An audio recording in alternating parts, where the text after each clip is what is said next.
is if all the masjids were to get together and just basically say and give a fatwa, no one votes for Labour, right? Shaka has got a very good chance. And the fatwa is saying that if you do that, you're basically killing your brothers in Palestine. Yeah. And if all the masjids did that collectively, Shaka will get so many votes. Yes.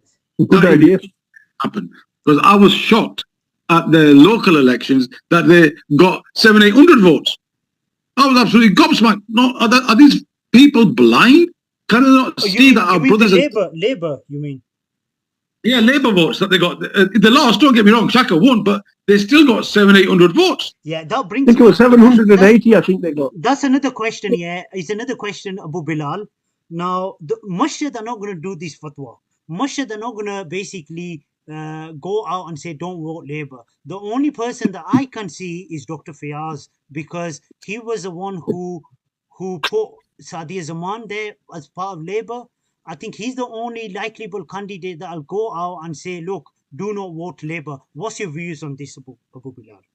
Was that the only credible person who can announce not to vote for Labour apart from the masjid is Dr. Fiaz, because Dr. Fiaz was the one who endorsed. Sunni Centre was the one who basically went canvassing for a Labour candidate, Sadia Zaman. Never mind that, Dr. Fiaz's family was shouting for Sadia Zaman, vote for Sadia Zaman outside schools.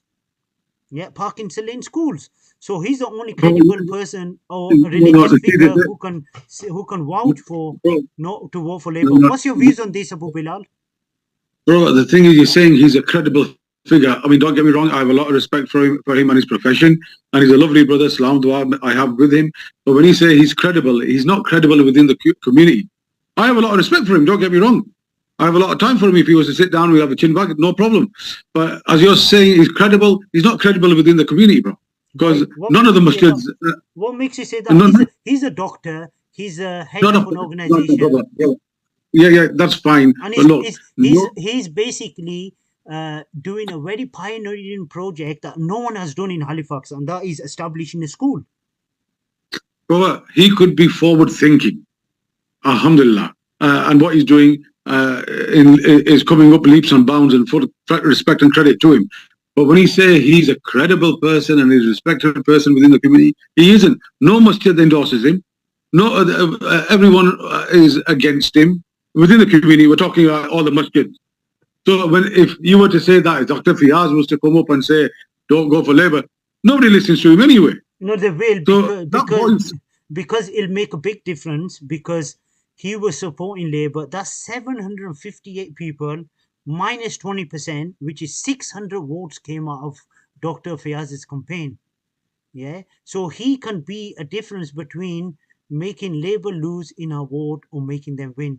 All he has to do is speak out who he's going to be endorsing this time round. So let's continue, brothers. Yeah. Now, Dr. Fiaz, he's refused to come on this channel because he's ducking and diving, because he knows he's made a mistake. Now, the reason why I'm saying credible is because of his status in society. He's a doctor, and number two, he's establishing a school, which is a pioneering school. This is, like Allah drops, or the Creator drops opportunities in your life that you either take them or you leave them. Yeah, this is a situation that we're in. Yeah, the whole community is divided because of Labour, because of Labour's betrayal to us. And Dr. Fiaz was the head of Labour. He was at Sunni Centre, were canvassing for Labour and so forth. Yeah, and he can bring the whole community together. Yeah, just by announcing his stance politically. He can even go. He's got such a big opportunity. He can unite the masajids together by just lowering his ego and saying, look, we need to unite on Palestine. Yeah, let's work together, irrespective of our differences of our Aqidah. Let us work together on Palestine. Let us work together to march, organize rallies, marches, conferences for Palestine. Use our voice to against the fitna that is happening in Palestine, he can do that. He's got Allah's gave him that status. Regarding that aspect, yes, he could do that. And then, to be honest with you, so can all the masjids. None of them have. None of them, they just said dua for them. But none of them have actually said, this is what they're doing, this is what they're doing, there's zalim, this, that, the other, and so on and so forth. We should do this, we should. None of them, no masjid has done that. So you can't just point Dr. Fiaz's. No, but the difference between Dr. Fiaz and the rest of the people is he has a political stance, and that is reflected in his actions. Whereas the masjid is just sitting in the masjid, making the waz, and that's it. But remember, the people who are sitting in the masjid, I'll go and remind you of a hadith. There's an angel who was sent to destroy a whole village. And he saw one person praying inside the masjid, and he went back to Allah and he said, no way I'm going to destroy that village. Allah said, why are you not going to destroy that village? The angel said, because there is one person who is praying in a masjid. That's why I have to have mercy on him. Then Allah said, go and destroy him first, because he knows the munkar, he knows the evil in society, and he is not stopping it by the hands. He is not speaking out against it. Go and destroy him first. So the masajid, he's allowing it to happen. So that the masajid that are there, although they are doing the wars, nothing is reflected in their actions. You understand? So, and Allah is the one who is going to judge them. Whereas Dr. Fiaz has took up an ideology based on labor, and he has put that into practice. So in terms of the rest of the masajids, he has been politically the most active. So that's the reason I'm saying that Dr. Fiaz should come into the public and at least outline his stance on where he stands. Is he going to be supporting Labour? Is he going to be supporting Kate Dearden, in this election? That's all we want to hear, and that's it. It's not a difficult task to do. I've asked him for meetings upon meetings in May. He failed to turn up, and even I asked him, one of the guy, Hassan, tried to arrange a meeting with him. Okay, I'll do it myself. I went to arrange a meeting myself. He said he's busy.